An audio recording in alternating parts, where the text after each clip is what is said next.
Road Trips and Missing Persons by Adriana in the Snow. Chapter 9. After a few minutes of silence, Patton glanced over at the kiddo to see that he was curled against the car door, fast asleep. Patton grinned at the cute sight. He was an adorable little carjacker. Thinking on that. The knife was left abandoned on the seat next to his thigh. Patton reached over carefully and grabbed the medium-sized kitchen knife. He slid it into the pocket on the driver's side door. A practiced criminal the boy was not, which brought forth the question of why he had carjacked Patton. He was clearly running from something, but what, and why? Patton wished the boy would tell him his name. If he gave Patton a last name, he might be able to figure out who he was. If he was going to Green Bellow Foods, that meant he somehow knew about the agency, or at least he knew someone who did and figured they could help. He'd said his dad knew the owner. Patton could surmise from that statement that his father probably knew Logan, was possibly an agent, and that he was likely dead. Patton wondered if the death was recent and the reason the boy was on the run, or if it had happened a while ago and the initiator of this situation was something else. Either way, he was awfully young for, well, whatever was happening to him. Patton didn't actually know. Whatever it was, it made Patton sad. Patton continued to drive toward their destination and listening to the silly radio station the kiddo had picked out with wry amusement for another 15 minutes before anxiety started to stir.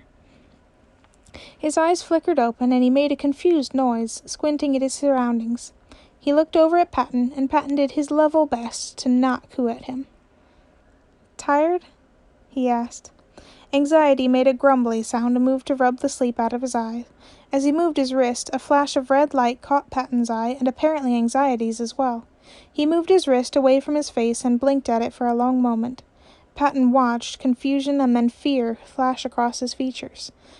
He ripped the bracelet with its blinking red light off his wrist and rolled down the car window. He'd thrown it out onto the interstate before Patton could even process what was happening. "What was that?" Patton asked, confused. "It's a tracker. I'm being tracked," he fretted. He wrapped his arms around his abdomen like he was going to be sick and curled forward into a ball. "Hey," Patton said softly. He reached over to touch the boy's shoulder. "Hey, it's okay." "It's not," the boy said, his breathing starting to come fast. "It's not okay." "Let's calm down and think about this," Patton soothed, rubbing a circle into his skin with his thumb while looking for some place to pull off.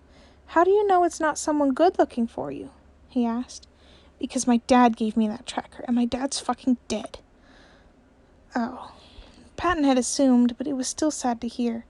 From the tone of his voice, Patton assumed it was recent. "Well, does anyone else know about it?" he asked. "I don't know. I don't think so," he said. He started to yank on the sleeves of his hoodie, stretching the fabric near his wrist. "Maybe my uncle." "Did you try to get into contact with your uncle at any point before running?" Anxiety shook his head. "I didn't have time, and I didn't want them to track my calls, so I turned my cell phone off." "Well, you're already being tracked now," Patton pointed out. "Calling can't do any more damage, and it might do some good if you can get a hold of him." He bit his lip. "I guess you're right. Maybe I should try." He reached into his front pocket and pulled out a phone. He held down the power button until the screen lit up. "That," he said, staring at his phone screen, "is a lot of missed calls." "From who?" Patton asked. "It's a couple of unknown numbers." His body language screamed terrified as he looked at the screen. "Hey," Patton said, "do me a favor before you call?" "What?" he asked. "Reach into the pocket on the back of the seat you're on and grab what's inside." Anxiety squinted over at him. "This is a trap, isn't it?" "What trap do you expect I keep hidden in there?" Patton asked, amused. "I don't know. A gun?" "Ah, yes," Patton said, unable to stop himself from grinning. "The age-old trap of giving the person who carjacked you a gun." "Well, maybe it's a bomb." "In my car?" Patton said slowly. "Where we both currently are, sitting a few inches apart." "A snapping turtle, then," Anxiety snapped. Patton just glanced over at him with a raised eyebrow. "Fine," he muttered. He turned slightly in his seat and reached his arm around the back of it. He pulled the contents out and brought it into the front seat. "A teddy bear?" he asked, nose wrinkling adorably in his confusion. His name's Barnaby, Patton said. Why? Patton asked. Well, he has to have a name.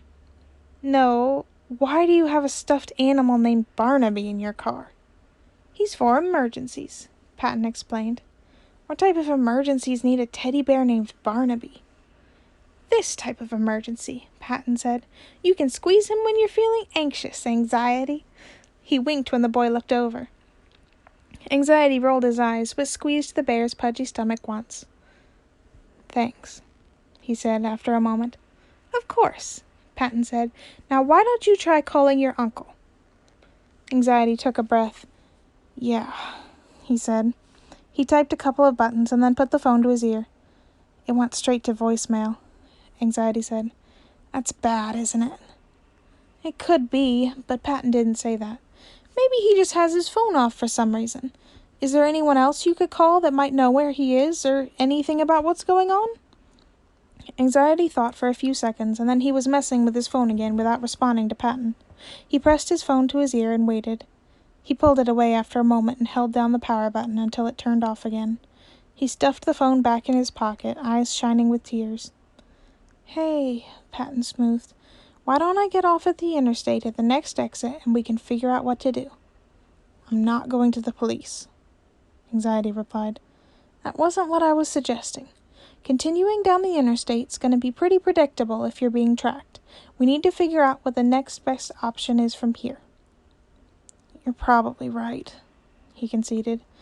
Why are you even helping me, though? You seem like a good kid. I kidnapped you at knife point, he pointed out, but undermined his point by sniffling a little bit.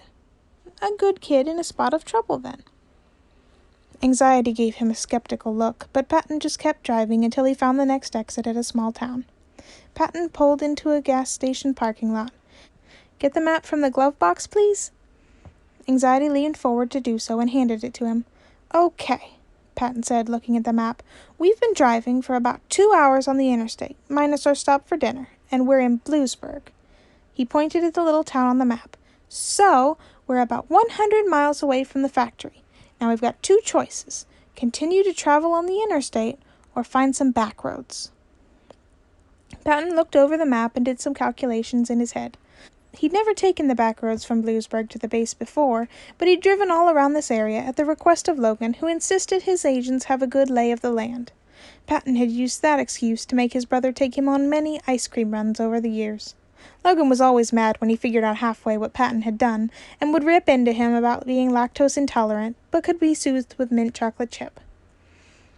The back roads would probably take about 45 minutes extra, Patton said, but would be less predictable. Back roads, Anxiety said without hesitation. It was what Patton was going to suggest anyway, so he nodded. All righty then, he agreed. I'm going to have to get gas really quick. Why don't you run in, go to the bathroom if you need to, and grab a snack while I do? I'll give you money. He reached into his wallet and grabbed a 20. Give me a coffee, please. We might be up late. Ooh, and a donut if they have any at this time of day. If not, one of those prepackaged cinnamon rolls are fine. Anxiety said. But aren't you my prisoner? Patton raised an eyebrow at him, and then he blinked down at the car seat. Where's the knife? Patton reached over to pat him on the shoulder. Wait, am I kidnapped now? He asked. If you were kidnapped, I wouldn't be sending you in to get snack food, silly, Patton said as he brandished the $20 bill in his direction. He took it slowly, his nose scrunched up. You're a weird adult, he mumbled. Why did I choose the weird adult to kidnap? He turned and opened the car door before walking into the gas station.